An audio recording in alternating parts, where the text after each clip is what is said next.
Baiklah saudara, ini Nasional 5 edisi 27 Mac 2015 dan fokus utama hari ini. DAP Sarawak umum keluar Pakatan Pembangkang. Tiada kenaikan 6% bagi rumah mesra rakyat. Polis Kelantan berjaya lumpuh sindiket edar dadah. Dan lintas langsung negeri pula, kita akan bersama dengan Anisha dari Sabah, diikuti Damia Cassandra dari Sarawak dan Norma Diana Kamaludin di Pahang. Semuanya seketika nanti.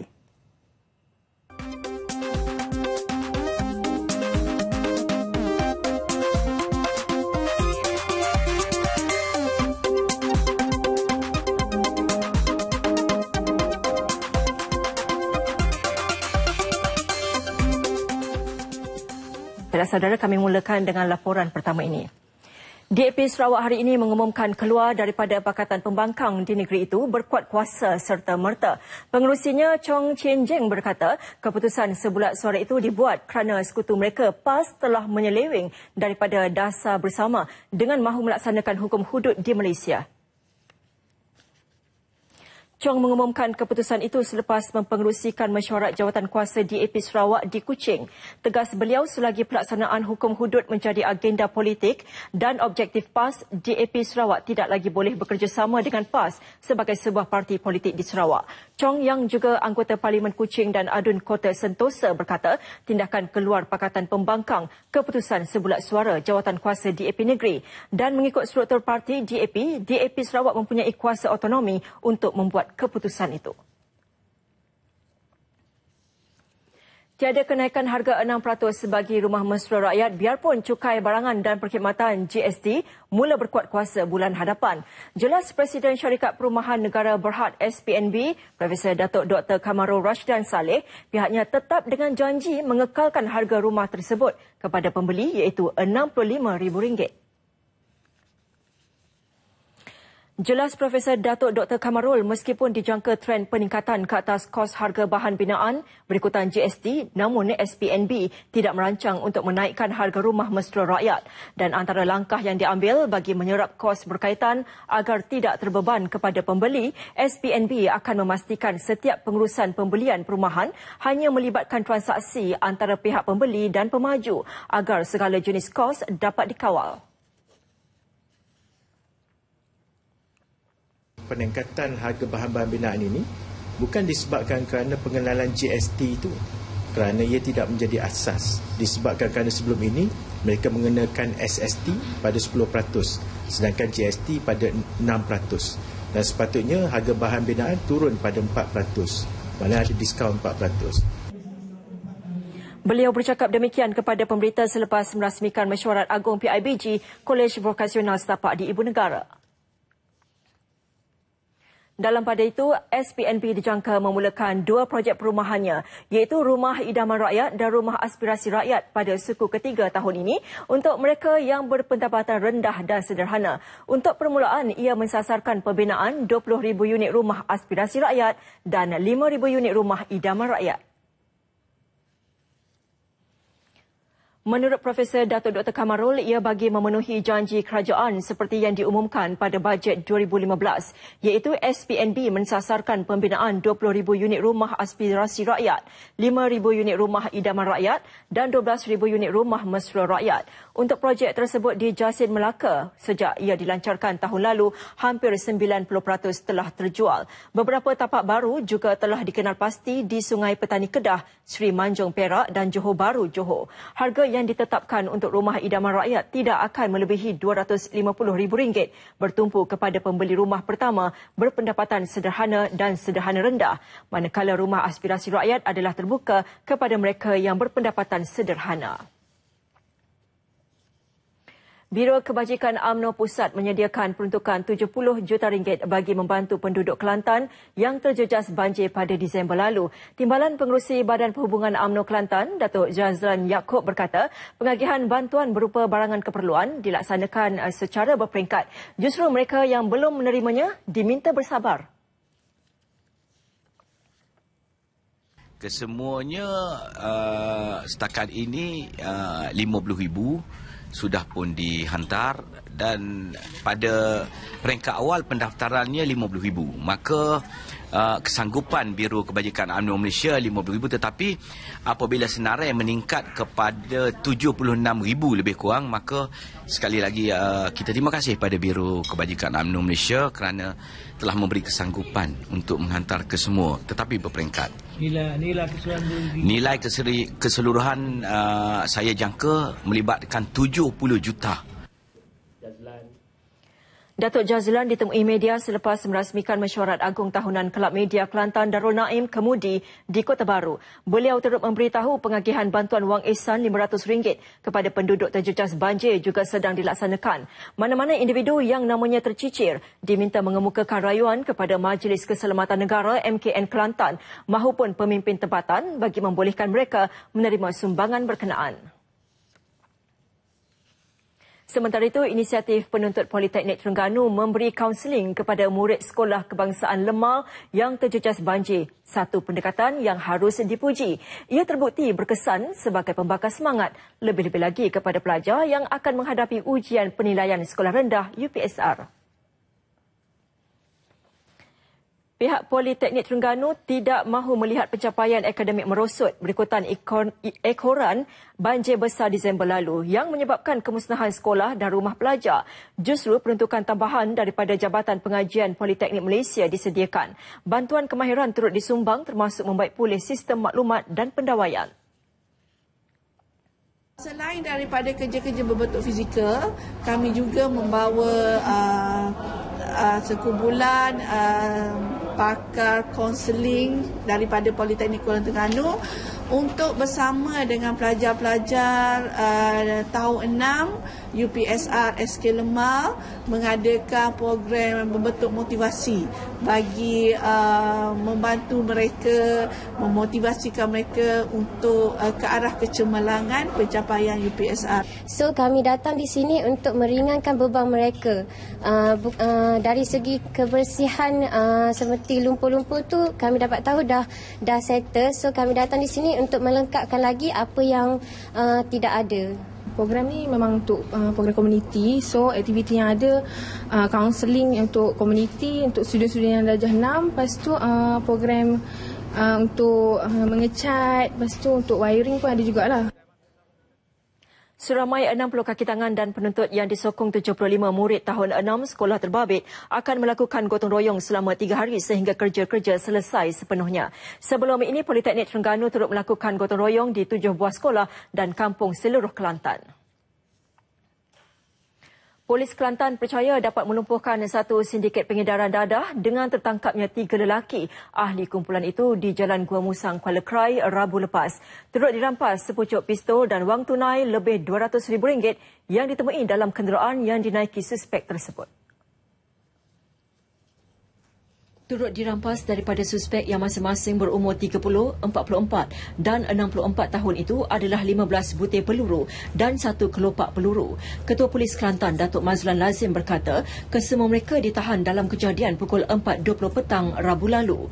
Ketika itu, sepasukan polis sedang membuat sekatan jalan raya di kawasan terbabit apabila teksi yang dinaiki suspek dipandu dengan laju dan melepasi kawalan polis. Katanya suspek yang kesemuanya berasal dari Lembah Kelang itu berjaya melarikan diri sejauh 2 km dan membuang dadah keluar dari kenderaan tersebut.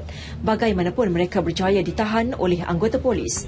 Kita percaya terlibat dalam rangkaian pengedaran dadah, iaitu ini adalah transaksi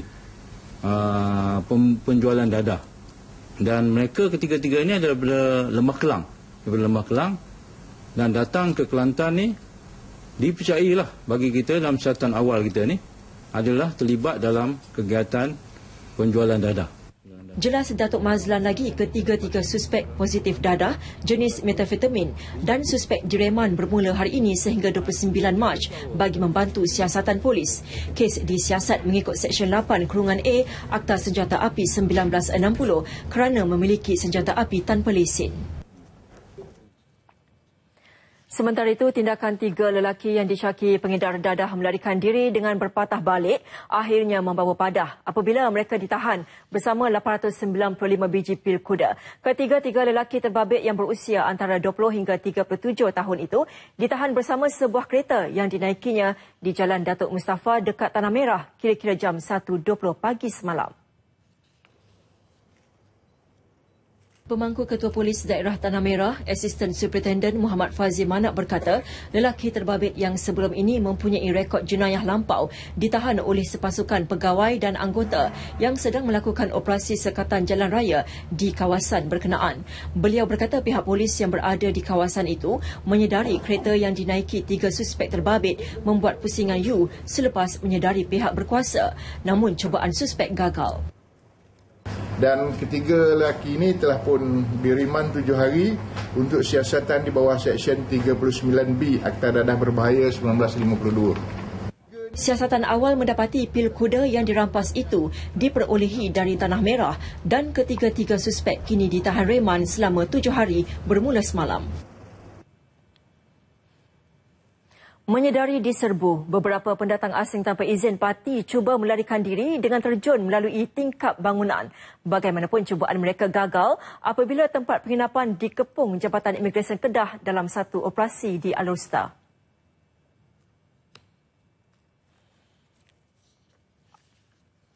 Pengarah Imigresen Kedah Muhammad Yusri Hashim berkata ops sapu selama 2 jam pada awal pagi tadi melibatkan 3 lokasi sekitar Bukit Pinang dan Jalan Langgar Alor.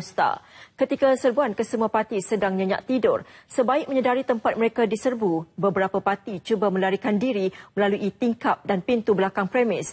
Dalam operasi ini seramai 24 warga asing yang bekerja di tapak pembinaan diperiksa. Bagaimanapun 19 daripada mereka iaitu 6 warga Indonesia dan 13 warga Myanmar termasuk 2 kanak-kanak perempuan didapati tidak mempunyai pas kerja yang sah dan pas lawatan tamat tempoh. Kesemua mereka ditahan sementara di lokap Imigresen Anak Bukit sebelum dihantar ke depo Imigresen Belantik di Sik.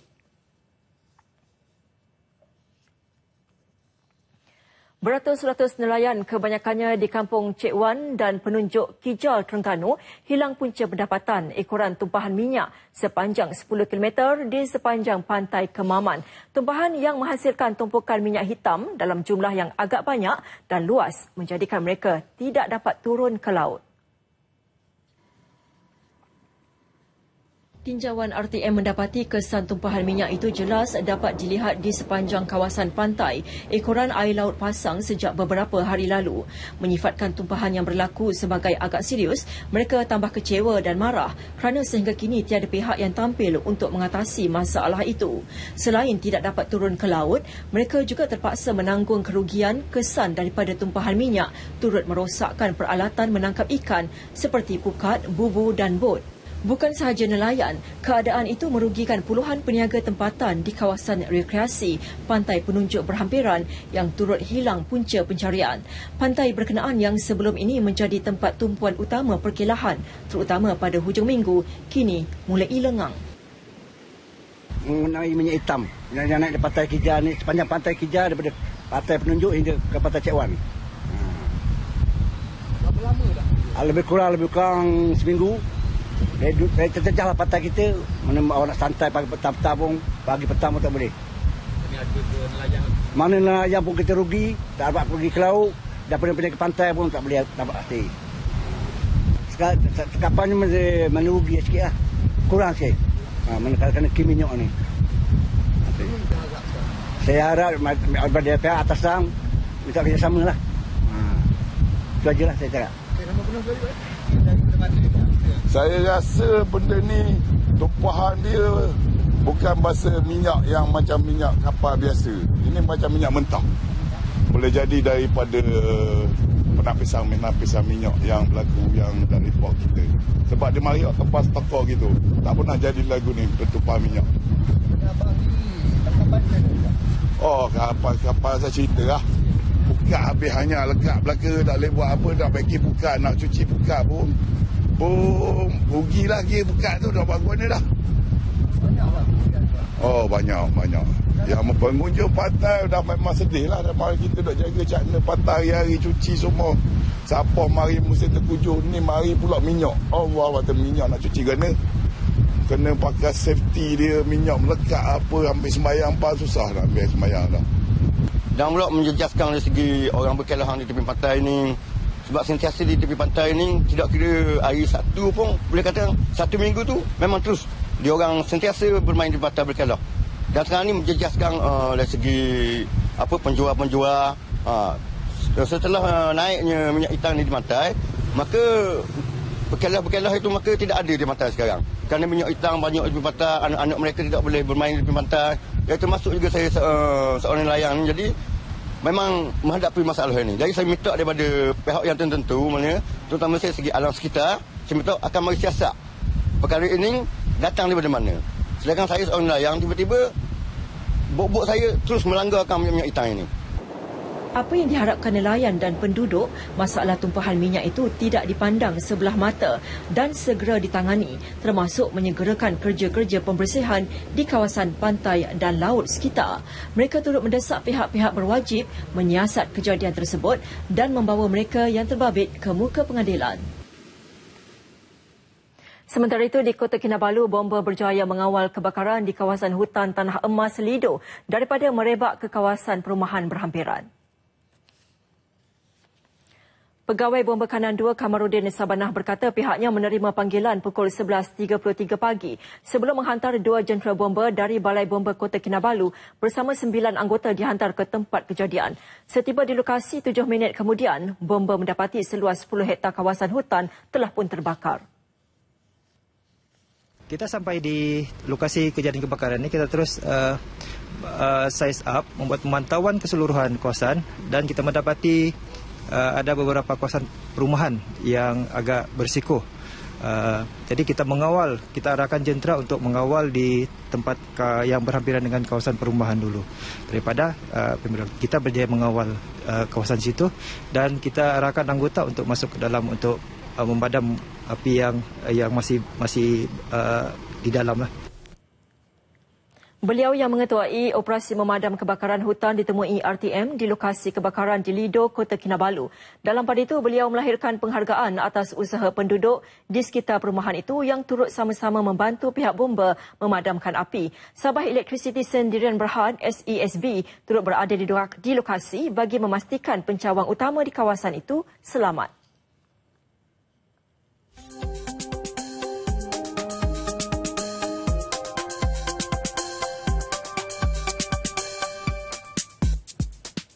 Keindahan dan kekuatan perpaduan bermula daripada umat Islam sendiri. Demikian titah Sultan Terengganu Sultan Mizan Zainal Abidin yang turut menjelaskan sikap toleransi, kelainan watak dan bakat antara perkara yang perlu digabungkan dalam melahirkan umat Islam yang diredai Allah serta disegani musuh. Baginda juga menyeru umat Islam secara bersama bertindak matang untuk memupuk perpaduan dan mengamalkan sikap terbuka serta bersedia menerima cabaran mendatang. Umat Islam juga wajib membaca dan memahami Al-Quran serta ilmu berkaitan seperti yang dituntut syariat Islam. Sultan Mizan Zainal Abidin bertitah demikian semasa menutup Majlis Tilawah Al-Quran peringkat negeri kali ke-58 di Setiu, Terengganu. Turut berangkat Sultanah Terengganu, Sultanah Nur Zahira dan Menteri Besar Datuk Ahmad Razif Abdul Rahman. 15 peserta memperdengarkan bacaan mereka dalam majlis yang berlangsung di Stadium Mini Sungai Tarum. Qari Daerah Marang Muhammad Hafaf Ali dan Qari Johan menunggu dari Setiu Nur Hidayah Abdul Rahman masing-masing muncul Johan Tilawah Al-Quran kali ini. Johan menerima wang tunai RM8,000 dan piala pusingan. Tempat kedua pula dimenangi Qari dan Qari'ah dari Kuala Terengganu Ahmad Tarmizi Abdul Rahman dan Nurjanah Abdul Rahman masing-masing menerima hadiah wang tunai RM6,000. Tempat ketiga dimenangi Qari Yahya Ali manakala Qari'ah Rozaiti Muhammad Ali masing-masing menerima hadiah wang tunai RM5,000.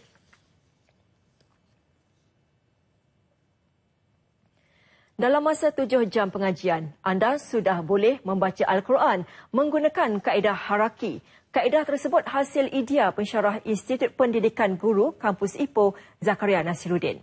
Wartawan RTM Nur Ain Abu Bakar ada laporannya. Zakaria 50 tahun menggunakan kaedah haraki buat pertama kalinya 2 tahun lalu terhadap 2 pelajarnya yang baru memeluk Islam mempelajari Al-Quran. Melihatkan kepada potensi yang ada pada kaedah itu, beliau mencuba nasib menyertai pertandingan inovasi pendidikan di Persidangan Antarabangsa Pendidikan Awal Kanak-Kanak 2013 dan berjaya meraih 1 daripada 3 anugerah emas. Bermotokan bersama memandaikan umat Islam membaca Al-Quran, kaedah hierarki ini adalah satu ringkasan dan inovasi kaedah terkini yang mengambil inspirasi daripada teknik-teknik membaca Al-Quran secara bertajwid. Konsep pembelajaran yang ditekankan menggunakan pergerakan tangan yang diolah dalam bentuk tulisan Al-Quran bagi memudahkan pelajar mengingatinya. Konsep yang saya nak tekankan di sini ialah pergerakan. Sebab apa? Saya nampak masyarakat sekarang ni suka belajar secara active learning. Active learning tidak sekadar membaca, tidak sekadar menulis, tidak sekadar menyebut. Malah dia kena bergerak. Sebab kalau kita sekadar membaca, menulis, mengingat, dia akan lupa. Selain mengadakan bengkel di beberapa negeri termasuk Sabah dan Sarawak, Zakaria juga menggunakan kaedah pembelajaran ini mengajar jemaah umrah dan haji di Mekah. Kaedah yang diperkenalkan oleh Ustaz ni nampak memang sangat-sangat membantulah. Apatah lagi sampel dia menggunakan kaedah daripada orang yang bukan Islam pun boleh. Bermakna kalau orang Islam kita ni lebih lagi sepatutnya memang boleh. Buku ini boleh juga menjadi contoh kepada pengajaran bahasa Melayu kerana kaedah bunyi itu sesuai dengan kaedah untuk bahasa Melayu itu sendiri, vokal dan konsonan. Sebagai seorang Muslim, saya rasa kita patutlah sokong dan kita kena ikut. Kalau pun macam saya sendirilah bagi diri saya yang walaupun dah kata boleh mengaji, tapi dengan kaedah macam ni dia buatkan lebih senang untuk mengingat dan senang untuk saya mengajar besok anak cucu saya insya-Allah. Rentetan daripada kejayaan ini, Zakaria menerbitkan sebuah buku berjudul Kisah Si Buncit yang mana mengaitkan kisah ini dengan huruf hijaiyah. Bulan hadapan, Zakaria akan mempertaruhkan kaedah hierarki dalam pertandingan inovasi 2015 anjuran Pusat Pengurusan Penyelidikan dan Inovasi di UNISZA, Terengganu. Beliau berharap dapat berkongsi usahanya itu dengan para pendidik mengatasi masalah buta Al-Quran dan sekaligus membawa impak dan kesejahteraan kepada seluruh umat Islam. Mereka yang berminat boleh melayari laman kelas-Quran7.blogspot.com atau hubungi talian 013-415-6473. Sisa kumbahan mempunyai potensi yang cukup besar bagi menghasilkan biogas yang seterusnya dapat menjana tenaga elektrik. Dan berdasarkan unjuran jumlah sisa kumbahan penduduk di negara ini, ia boleh menjana sekurang-kurangnya 18 megawatt tenaga elektrik jika dimanfaatkan sepenuhnya. Indah Water Consortium Sendirian Berhad IWK dan Universiti Tenaga Nasional UNITEN kini giat menjalankan penyelidikan bersama bagi pembangunan penjanaan biogas daripada sisa kumbahan. Menurut Pengarah Pusat Bagi Tenaga Diperbaharui UNITEN, Profesor Insinyur Dr. Abdul Halim Syamsuddin, penyelidikan bersama penghasilan biogas daripada sisa kumbahan dijalankan di Loji Olahan Kumbahan Pantai, Kuala Lumpur bermula 2012.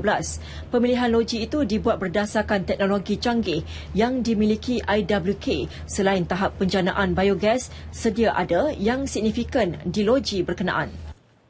Kalau kita lihat di negara maju di luar,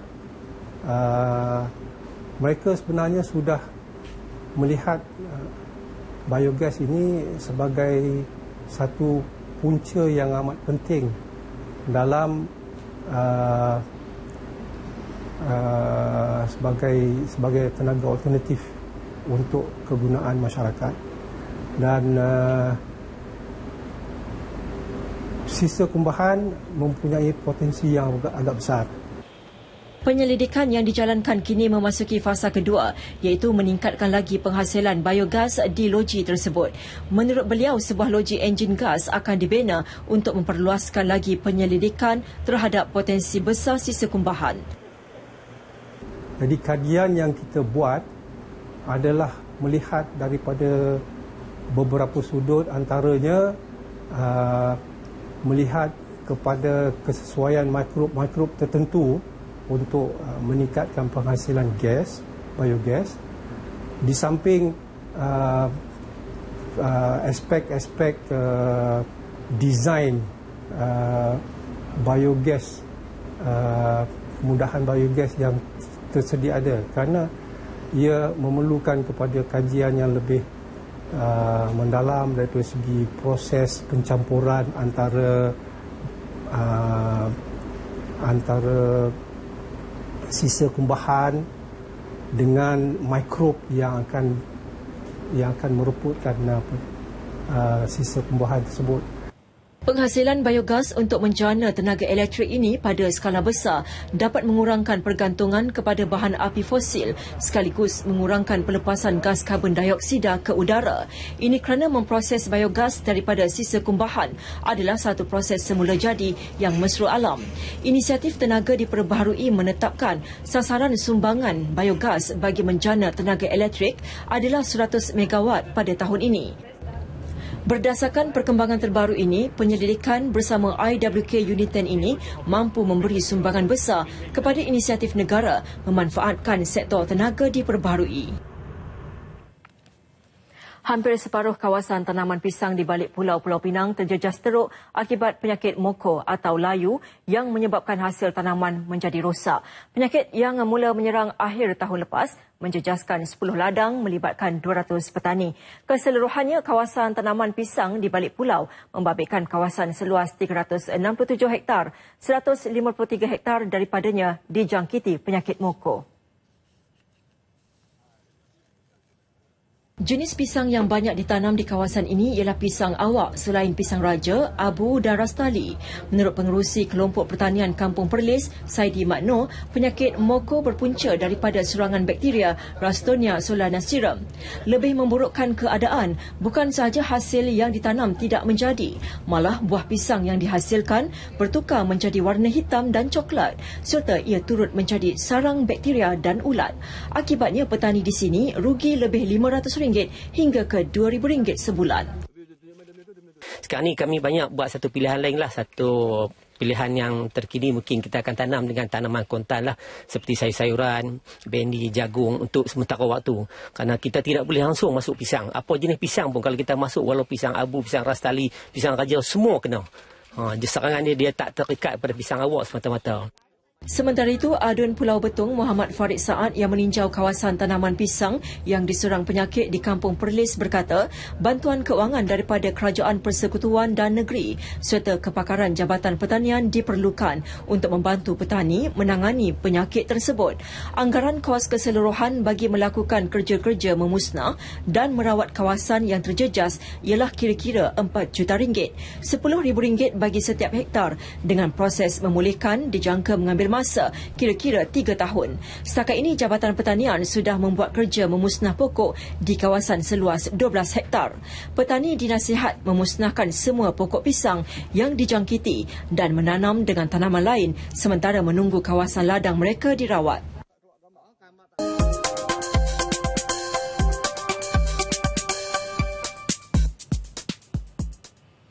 Baiklah saudara, seterusnya laporan langsung negeri-negeri. Dimulakan dengan rakan penyampai Anisha Dollars dari Sabah, diikuti Damia Cassandra Manja dari Sarawak dan juga Norma Diana dari Pahang. Jadi Anisha, teruskan dengan laporan. Terima kasih rakan setugas Norlela di Angkasa Puri. Assalamualaikum dan salam satu Malaysia.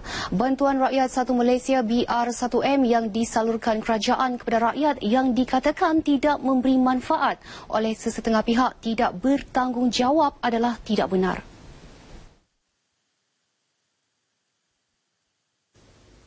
Ketua Menteri Datuk Seri Panglima Musa Haji Aman berkata, BRIM merupakan bantuan kerajaan kepada rakyat dan ia disalurkan bagi memastikan rakyat mendapat bantuan sewajarnya agar mereka dapat menikmati kehidupan lebih selesa. Menurutnya, sungguh pun rakyat berbelanja secara berhemah, namun mereka tetap bersyukur dan berterima kasih atas keprihatinan kerajaan yang terus komited membantu rakyat. Beliau berucap demikian pada majlis pelancaran penyerahan bantuan rakyat satu Malaysia bahagian Libaran di Sandakan. Datuk Musa berkata kerajaan akan terus berusaha merancang dan melaksanakan pelbagai program membela rakyat agar mereka dapat menikmati kehidupan lebih selesa. Jelasnya pemberian BRIM merupakan satu janji yang telah ditunaikan kerajaan di bawah pimpinan Perdana Menteri Datuk Seri Najib Tun Razak yang sentiasa memahami permasalahan dan keperluan rakyat di negara ini. Seramai 1,232 orang dari kawasan Dewan Undangan Negeri Sungai Sibuga dan Gum-Gum menerima BRIM masing-masing bernilai antara RM350 hingga RM950. Program Pertukaran Pegawai Penerangan dari Malaysia serta Wakil Kelompok Informasi Masyarakat KIM dari Republik Indonesia dan Wakil Majlis Perundingan Mukim dan Kampung MPMK dari negara Brunei Darussalam membuktikan kerjasama erat antara ketiga-tiga negara dalam rumpun ASEAN ini terus utuh dan diperkukuh.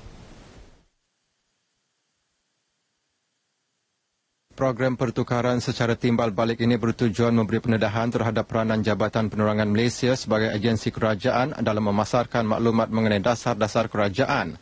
Timbalan Pengarah Penerangan Sabah Yunus Haji Saprin berkata, para delegasi tiga negara juga berpeluang berkongsi maklumat dan idea baharu serta pengalaman berkaitan sejarah, sistem pemerintahan dan geografi yang boleh diaplikasikan untuk meningkatkan kecemerlangan organisasi selain merapatkan lagi hubungan silaturahim antara Malaysia, Indonesia dan negara Brunei Darussalam. Ini juga sebenarnya adalah satu usaha untuk membolehkan kita bertukar-tukar pikiran bagaimana kita boleh bekerjasama dalam mempertingkatkan bukan saja kerjasama dalam bidang sosio-ekonomi tetapi juga dari segi aspek pentadbiran.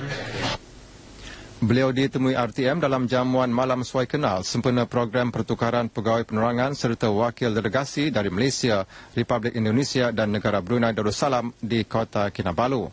Program 5 hari anjuran Jabatan Penerangan Malaysia ini disertai 15 delegasi dari 3 negara. Setelah 37 tahun mencurahkan bakti kepada RTM, Pengarah Jabatan Penyiaran Malaysia Sabah, Abdul Jalani Mahmud bersara wajib sebagai kaki tangan perkhidmatan awam bermula hari ini. Beliau yang mula berkhidmat sejak 1 Mac 1978 pernah memegang pelbagai jawatan, antaranya Timbalan Pengarah RTM Sabah, bertugas di Sesen Pemancar Kajang Selangor selama 2 tahun, bertugas sebagai Pengarah RTM Sarawak dan kembali ke Sabah pada bulan Mei 2012 sebagai Pengarah Penyiaran Sabah. Dalam satu majlis bersama pegawai-pegawai kanan RTM Sabah di Kompleks Bersepadu KKMM Kota Kinabalu, Abdul Jalani mengingatkan semua pegawai atasan agensi itu agar memberi contoh yang baik kepada kaki tangan bawahan serta mengekalkan prestasi kerja yang berkualiti untuk jabatan dan masyarakat. Berkhidmat dengan penuh integriti, dan integriti ini salah satu daripadanya ialah niat. Niat apabila kita membuat sesuatu masih dengan niat yang baik. Kejujuran kita membuat sesuatu dan tiada kepentingan diri. Pada majlis itu beliau turut diraikan dengan sambutan hari kelahiran beliau sebelum menamatkan tugas tepat pukul 5 petang menerusi kad perakam waktu. Satu konsert opera gala Friendship bakal diadakan di Pusat Kebudayaan Penampang dekat Kota Kinabalu bermula jam 8 malam esok yang menggabungkan pemuzik dari Korea dan Malaysia selain menampilkan muzik opera klasikal dan tradisional dari kedua-dua negara itu. Pengerusi Balai Seni Lukis Sabah, Jennifer P. Linggi memberitahu program ini dapat mengeratkan hubungan kedua-dua negara melalui pertukaran idea dan budaya yang disampaikan melalui persembahan masing-masing. But not only is it opera, it's also musical performance, concert, classical music concert, which we are not very familiar with. And the wonderful thing is our Sabahan musician get to play with world-class musician. Countryside of a rural area, they need the music and they can healing by the music. So we can give a music of education and such as this kind of performance, it should be much better and linked together with Malaysia and Korea. Konsert ini bakal disertai lebih 50 pemuzik dari Korea dan Malaysia selain penampilan 9 pemuzik bertaraf dunia, antaranya Kyung Ran Kim, Hee Jin Oh, Kim Bong Mei, Hyun Wook Kim dan artis dari Malaysia, Pung Suk Peng. Orang ramai boleh mendapatkan tiket konsert di Balai Seni Lukis Sabah. Sekian berita dari Sabah petang ini. Seterusnya bersama rakan penyampai Damia Cassandra di Sarawak. Silakan. Terima kasih Anisya di Kota Kinabalu, Sabah. Assalamualaikum dan salam satu Malaysia. Sebanyak 59 persatuan serta pertubuhan yang terlibat dalam Sukan Malaysia Sukma 2016 menerima bantuan geran berjumlah 5.2 juta ringgit. Antaranya Persatuan Bola Sepak Sarawak, Persatuan Memanah Sarawak, Persatuan Badminton Sarawak dan Persatuan Hoki Sarawak. Menurut Menteri Pembangunan Sosial Sarawak, Tan Sri Datuk Sri William Awan Ikom, geran tersebut bagi menanggung kos aktiviti, pentadbiran serta pelaksanaan Tamasya Sukma 2016. Beliau berharap agar peruntukan geran yang diberikan itu digunakan dengan bijak agar program dan aktiviti yang dirancang dapat dilaksanakan dengan teratur dan jayanya. Bagaimanapun, beliau mengesyorkan persatuan dan pertubuhan berkenaan agar bertindak inovatif dan kreatif dalam usaha menambah dana kewangan masing-masing serta tidak bergantung sepenuhnya kepada kerajaan. Ini berikutan sumber kewangan oleh kerajaan amat terhad. Beliau berucap demikian pada majlis penyerahan geran tahunan kepada Persatuan dan Pertubuhan 2015 di Dewan Kompleks Belia dan Sukan Kuching. Dalam perkembangan lain, beliau yang juga Presiden Parti Tenaga Rakyat Sarawak teras menegaskan bahawa kemenangan Barisan Nasional BN pada pilihan raya akan datang lebih penting daripada kepentingan parti atau individu. Jelas beliau, sesiapapun calon yang dipilih oleh Ketua Menteri Datuk Patinggi Tan Sri Adnan Satem untuk bertanding nanti tidak harus dipertikaikan. Lebih penting, ujar beliau, dalam memastikan kemenangan BN. Penambahbaikan penggunaan bahasa Iban dalam dunia penyiaran harus diterjemahkan juga dalam bentuk penulisan. Timbalan Pengarah Penyiaran Kawasan Sarawak Haji Jamil Seman berkata pendekatan ini perlu bagi mengenal pasti dan memperbaik tahap penulisan dalam bahasa Iban agar mengikut standard yang telah ditetapkan. Ini terutamanya apabila badan penyiar seperti Radio Television Malaysia RTM yang mempunyai perkhidmatan Iban menjadi salah satu pusat rujukan penggunaan bahasa Iban oleh orang ramai. Sehubungan dengan itu, Haji Jamil mencadang agar RTM Sarawak dapat mewujudkan satu komuniti termasuk tenaga pengajar yang mahir dalam berbahasa Iban. Ia bukan sahaja untuk memantapkan penggunaan bahasa Iban khususnya dalam menyampaikan maklumat kepada pendengar, malah bagi pembaca terutamanya membabitkan paparan maklumat bertulis seperti dalam laman sosial dan siaran berita TV. Beliau berucap pada majlis perasmian penutupan kursus bahasa Iban di Auditorium Kecil RTM Kuching. Rata-rata peserta mendapat manfaat daripada kursus tersebut. Buat pertemu aku tuk kos ke mana benar laban hari kita kemendiang ke Leca hari laban orang kena ya bisik penglan dia berjaku Iban madah ke kita ini bagi jakuk ke ndang ya ngena dikena kita berjaku buat radio lalu pergi megak ngarap ke kos ke ketuk tau megak diatur ukai seminak buat RTM Kuching buat tahun-tahun kita datai tau megak diatur buat stesen RTM kebukai di Strata Sarawak. Jadi terbuka peluang dari kami bakal menyampai radio berkunci ke penemu pemegak ngawak penemu senentang lekat jaku kebetul dia kena tebal lagi ngagai bala tukang lica kami sehingga awak keberkata tukang khusus keberkata oleh dibuka baru tahun baru ke dekat datai jadi tentu megak oleh merik banyak lagi penelbak ngagai bala kami. Jadi ngarap ke bahasa Iban ke udah dipelajari kami buka ke kos ke sekreto oleh kemana kaki bahasa Iban lebih lagi bah radio ngau bah TV muka kostonya tadi agi diguna kami lebih lagi bah kami ke berjakuk bah radio ngau muka nya tadi nyalin berita bah TV ngau muka nya tadi bah kami ke ngeluar ke program bah TV muka ya. Sementara itu, penceramah Johnny Anak Cuat turut memberi sokongan padu dalam penganjuran khusus kali ini. Aku, orang yang keluar ke baca dalam Iban, kak meda kita ngena jakuk ke sistematik, lalu ungkaman lagi ke dudi-dudi lah, lalu pengudah kosto kita lebih lagi nemu, lalu ngemasang ke diri lebih lagi mana hari selama. Seramai 36 penyampai radio dan televisyen termasuk penterjemah bahasa Iban mengikuti khusus selama 3 hari itu. Pelbagai acara telah dirancang bagi memeriahkan sambutan Earth Hour yang akan disambut seluruh dunia pada Sabtu ini. Di Kuching, pihak berkuasa tempatan Dewan Bandaraya Kuching Utara DBKU dengan kerjasama Sarawak Energy Berhad, Tabung Hidupan Liar Dunia WWF, Rika Jaya Go Green, Sara Urus Harta Sendirian Berhad dan Merdeka Plaza akan menganjurkan sambutan tersebut di tebingan Kuching. Program utama merupakan acara bergelap dengan pemadaman semua lampu di sekitar tebingan Kuching selama sejam bermula 8.30 malam. Turut akan berlangsung acara menunggang basikal beramai-ramai dalam Earth Hour Night Ride, berjalan kaki sewaktu bergelap serta pertandingan menghias basikal, berpakaian menarik, aerobaton dan pameran 4 buah kereta elektrik. Pendaftaran untuk penyertaan pelbagai acara ini bermula pukul 6.30 petang. Sementara itu di Sibu, sambutan Earth Hour akan diadakan di Sibu Gateway yang akan bermula pada pukul 7.30 malam hingga 9.30 malam. Pada sambutan itu, Majlis Perbandaran Sibu juga akan melancarkan program tahunan majlis tersebut iaitu Love Earth Day yang bertujuan meningkatkan kesedaran tentang isu alam sekitar.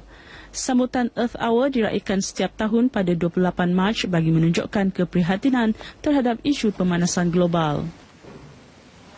Baik, saudara, setakat ini dahulu sumbangan berita dari Sarawak untuk Lintas Langsung Nasional 5 petang ini dan seterusnya kita bersama Nur Madiana di Pahang. Saudara, ibu bapa mana yang tidak sedih mengenang nasib malang menimpa anak yang baru 4 bulan dilahirkan? Tiada apa yang mampu dilakukan selain berdoa dan berusaha selagi termampu agar anak kecil mereka itu membesar seperti kanak-kanak lain yang normal.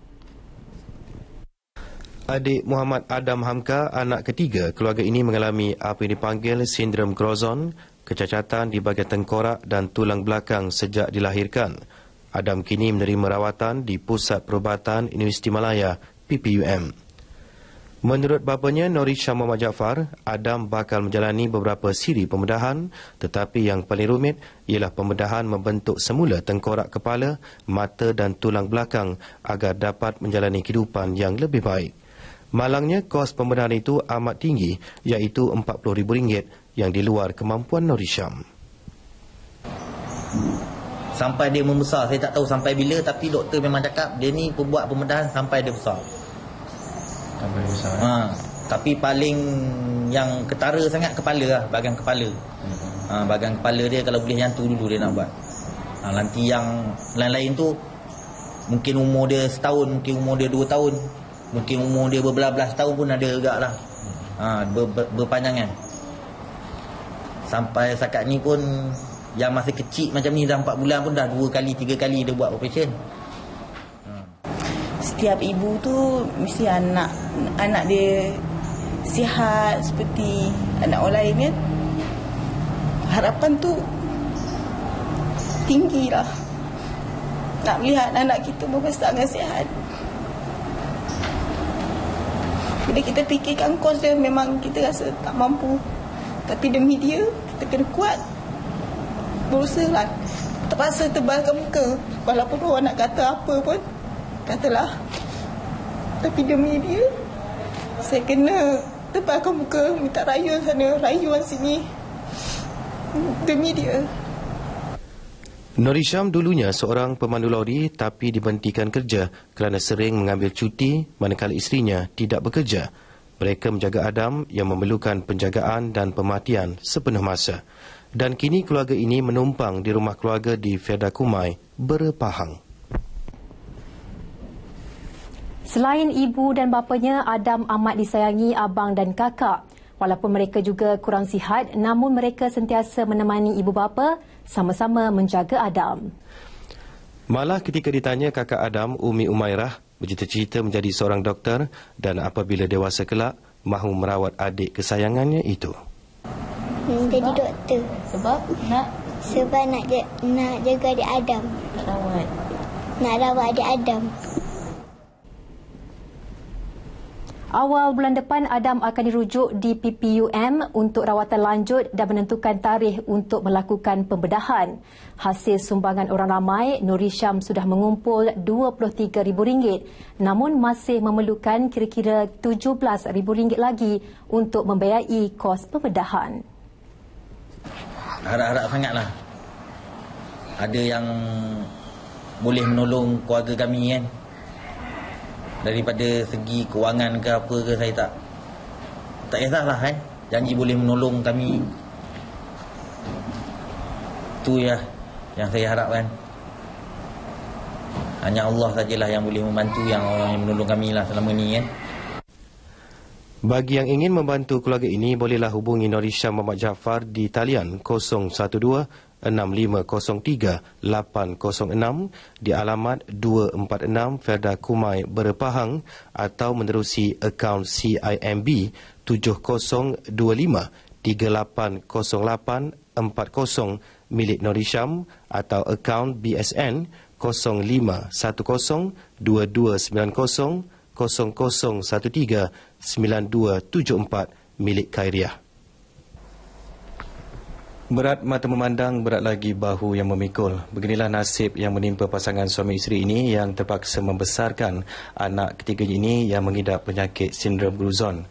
Dan diharapkan orang ramai dan pihak-pihak tertentu dapat membantu anak pasangan ini kembali pulih seperti sedia kala. Jasmi Faisal Muda, Berepahang untuk Berita RTM.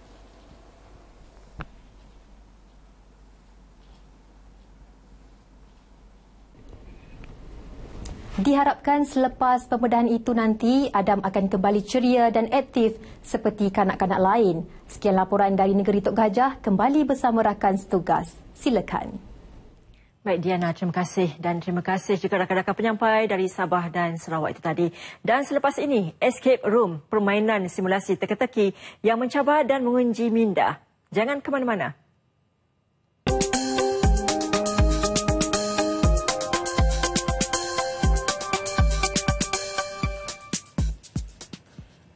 Bertemu kembali. Mengisi kelompongan yang tidak mampu ditembusi kerajaan, NGO berperanan sebagai jambatan penghubung dengan rakyat dalam menyalurkan maklumat. Menteri Besar Negeri Sembilan, Datuk Seri Muhammad Hassan berpendapat fungsinya yang penting dan kritikal sangat bermakna dalam usaha membina sebuah masyarakat yang teguh dan aman sekaligus membantu kerajaan mensejahterakan rakyat melalui dasar-dasar yang telah dibuat. Program yang dilaksanakan oleh NGO seperti Pekerti ini, dia amat bererti kepada kerajaan. Kerana peranan inilah yang dapat kita lihat mengisi dasar-dasar kerajaan yang kadang-kadang terdapatnya lompangan-lompangan ataupun kekosongan-kekosongan yang kadang-kadang jentera dan agensi kerajaan tidak dapat sampai dan tidak dapat laksanakannya dengan sepenuh pengertian. Ujarnya NGO lebih dekat dan lebih mengerti bebanan yang ditanggung oleh setiap ahli anggota masyarakat setempat yang ada kalanya tidak dapat ditembusi atau tidak diketahui oleh kerajaan. Beliau berucap demikian selepas merasmikan Majlis Mesyuarat Agung Tahunan kali ke-34 Pekerti Negeri Sembilan di Dewan Pekerti Seremban. Terdahulu seramai 40 orang ibu tunggal dan pelajar cemerlang dalam UPSR, SPM dan STAM daripada daerah-daerah di Negeri Sembilan menerima sumbangan daripada pekerti. 58 doktor dan pakar perubatan, 15 ahli farmasi dan 80 jururawat mengambil inisiatif menyertai klinik penyayang percuma untuk penduduk Parlimen Jelun, klinik kendalian Persatuan Gerak Medikal Alustar dan Persatuan Isteri-Isteri Wakil Rakyat Negeri Kedah Bidara itu memberi peluang kepada pesakit dan orang ramai membuat pemeriksaan perubatan secara percuma. Klinik penyayang itu membolehkan penduduk setempat membuat pemeriksaan tanpa perlu menunggu lama sebelum membuat rawatan susulan di hospital berdekatan. Menurut penasihat projek Datuk Dr. Chia Sun Hai, penting bagi mereka menjayakan program kebajikan itu kerana masyarakat desa mempunyai banyak kekangan untuk mendapatkan rawatan doktor pakar. Jelun dipilih selepas pokok sena. Program sama akan diperluaskan ke daerah lain dari masa ke masa. Macam surgery ke medical atau ke gynae ke tulang klinik pakar ini. Dia ambil masa panjang, kemudian dia tunggu lama. Kalau di sini kita dapat kumpulkan dia semua dan terus mereka boleh diagnose dan terus boleh tulis surat rujukan ke hospital. Klinik percuma di Wisma UMNO Jelun itu dirasmikan Ahli Parlimen Jelun, Datuk Osman Aziz, mewakili Menteri Besar Datuk Seri Mukhlis Tun Dr. Mahathir. Antara yang menyertai klinik penyayang percuma itu ialah pakar bedah mulut dan maksilofacial Hospital Sultan Nabahiyah, Datuk Dr. Shah Kamal Han Jamadri. Pemerhatian beliau mendapati gaya hidup yang kurang sihat seperti merokok dan minum minuman keras boleh mendedahkan mereka kepada penyakit kanser mulut. Pasal dia satu penyakit yang tak sakit. So bila tak sakit dia tak datang. So bila dah sakit dah, gigi dah goyang dah, memang kadang-kadang ialah dah peringkat yang boleh kata sederhana ataupun dah melarat. Menurut Datuk Dr. Shah Kamal Han, rata-rata pesakit menyedari mengidap kanser mulut setelah ia berada pada tahap 3 atau 4. Dan mulai bulan depan, promosi masakan kesemua juadah 13 negeri di Malaysia akan diadakan di Agrobazar Sultan Gate, Singapura. Juadah dari negeri bawah Bayu, Sabah akan memulakan promosi pertama yang akan berlangsung dari 21 hingga 27 April ini. Menurut pengurus Agrobazar Singapura Muhammad Syukri, sempena promosi itu Agrobazar akan membawa chef dari kesemua 13 negeri untuk memasak menu popular negeri masing-masing. Sejak dirasmikan Julai tahun lalu, Agrobazar, projek Lembaga Pemasaran Pertanian Persekutuan FAMA itu semakin mendapat perhatian penduduk Singapura. Tahun lepas, Agrobazar ini mencatat jumlah jualan bernilai lebih $500 juta Singapura. Agrobazar turut menjalinkan kerjasama mempromosi gaya hidup sihat. Program Sport Sanity ini dia melibatkan kawasan parlimen di Singapura. Yang mana setiap minggu Sport Sanity ini akan anjurkan program-program untuk kesihatan. Jadi dia setiap minggu akan ada di setiap kawasan parlimen ni program-program ni selama setahun. Jadi kita dah termasuk dalam program tu dan kita adalah pembekal buah-buahan segar kepada program ni. Berikutan sambutan memberangsangkan terhadap buah-buahan tempatan dalam kalangan warga Singapura, Agrobazar kini memperkenalkan buah nenas hybrid MD2 yang ditanam banduan tahun akhir di dalam kawasan campsite Sirajuddin Gemas Negeri Sembilan. Projek tanaman nanas itu dilaksana di bawah strategi Lautan Biru melibatkan Kementerian Pertahanan, Kementerian Dalam Negeri dan Kementerian Pertanian dan Industri Asas Tani. Memang mencabar dan menguji minda. Itu kata-kata mereka yang sudah mencuba escape room, permainan simulasi teka-teki yang dipertingkat dengan teknologi baru serta kesan bunyi, pandangan dan sentuhan di Seremban Prima Negeri Sembilan. Escape room bermaksud melepaskan diri. Semua pemain perlu menyelesaikan teka-teki dengan clue yang diberi bagi mendapatkan kunci untuk melepaskan diri daripada bilik tersebut. Terdapat beberapa peringkat yang perlu dilepasi bagi setiap tema yang ditawarkan. Ini membuatkan pengunjung lebih seronok dan bersemangat untuk menyelesaikan misi. Sekurang-kurangnya, 2 pemain sehingga 8 orang diperlukan dalam satu kumpulan bagi bersama-sama mencari jalan menyelesaikan segala persoalan sebelum meneruskan misi seterusnya. It's very interesting because it's all about teamwork, about using your analytical skills. First time masuk saya takut lah sebab first time kan. Then later I try to solve all the thing. Nak try buka the lock lah. Dia kena cari kunci, cari password. So you have to use your mind. Guna minda lah, dia cabar minda sangat. Dia is quite challenging and it's also it requires more team building work lah. And then dia memang challenging gila lah, memang like mind blowing like that. Selain mempelbagai produk pelancongan, permainan menguji minda ini sesuai untuk generasi muda di samping memberi peluang keluarga beriadah. So saya yakin dengan ada produk-produk baru ni akan dapat menyumbang ke dalam kedatangan pelancong ke Negeri Sembilan. Cawangan escape room ini adalah yang terbesar antara cawangan yang ada di negara ini. Menurut pengasasnya, Datuk Patrick Ong, setiap tema permainan simulasi ini akan diganti selepas 6 hingga ke 9 bulan mengikut popularitinya. Heaven and Hell dan The Mummy Return antara tema permainannya. Tema terbaharunya ialah Firefighter The Ultimate Challenge yang memberi peluang kepada pemain meneroka cabaran anggota bomba semasa operasi menyelamat.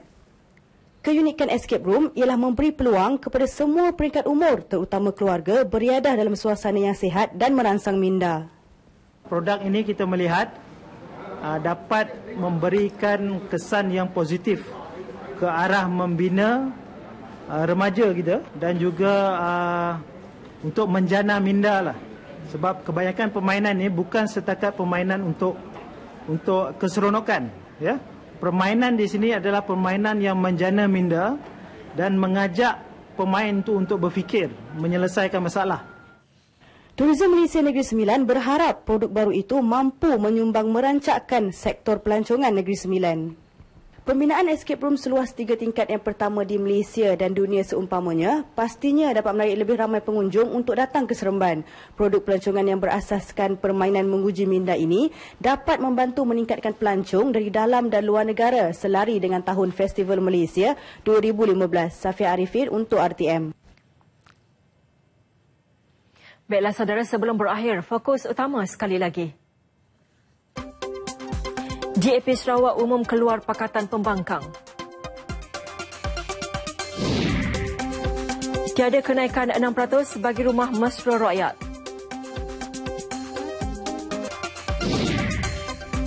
Polis Kelantan berjaya lumpuh sindiket edar dadah.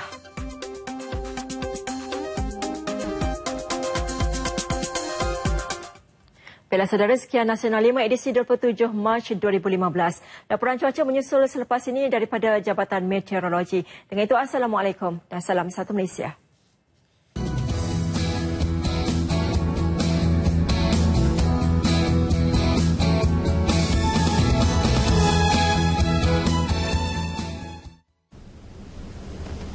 Assalamualaikum dan salam satu Malaysia. Berikutan tiupan angin kencang 40 ke 50 km sejam yang berlaku di kawasan perairan Laut Cina Selatan ketika ini. Malaysia masih lagi menguasakan amaran laut kategori pertama untuk kawasan perairan Condor, Reef North, Layang-Layang dan juga Palawan. Sehinggalah ke hari Ahad ini 29 Mac. Kawasan ini berisiko untuk berlakunya ombak mencapai ketinggian 2.5 meter ke 3.5 meter, berbahaya kepada bot-bot kecil, aktiviti rekreasi pantai dan juga perikanan yang menggunakan bot-bot kecil. Seterusnya untuk tinjauan keadaan cuaca. Petang ini, hujan sementara berlaku di 1-2 kawasan melibatkan sekitar negeri Pahang, Negeri Sembilan dan juga negeri Johor. Dijangkakan akan beransur reda dalam sedikit masa lagi. Untuk negeri Sabah pula, mengikut jangkaan, hujan berlaku melibatkan bahagian Sandakan. Manakala untuk negeri Sarawak pula, ribut petir berlaku di sekitar bahagian Limbang dan juga Miri diramalkan akan beransur reda menjelang pada awal malam. Sekian info cuaca, seterusnya tinjauan cuaca bandar-bandar utama seluruh Malaysia.